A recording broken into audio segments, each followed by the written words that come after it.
All of the money in the transportation budget is paid by drivers. There's some money from airports and airlines, but that money pretty much goes back into those projects.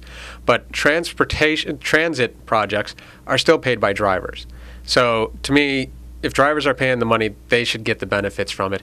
Transit doesn't do anything to reduce congestion. We've seen that happen. We've seen it not work in Atlanta and Washington, all the places where we see huge congestion.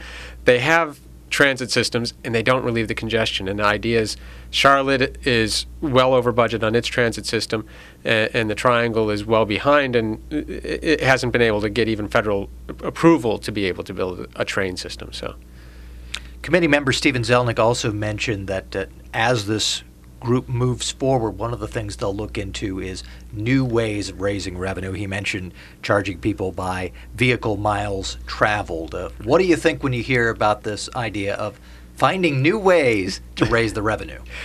The phrasing of it is really bad. Finding new ways to tax people. That's always.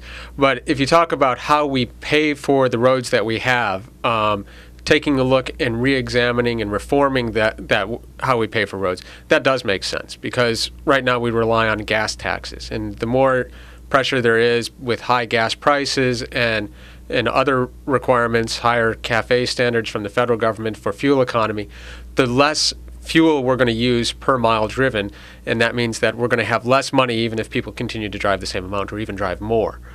So switching to something like tolls or vehicle miles driven, some way where it's more of a user fee and you can gauge what you're paying and what you're getting a little bit more clearly, makes sense.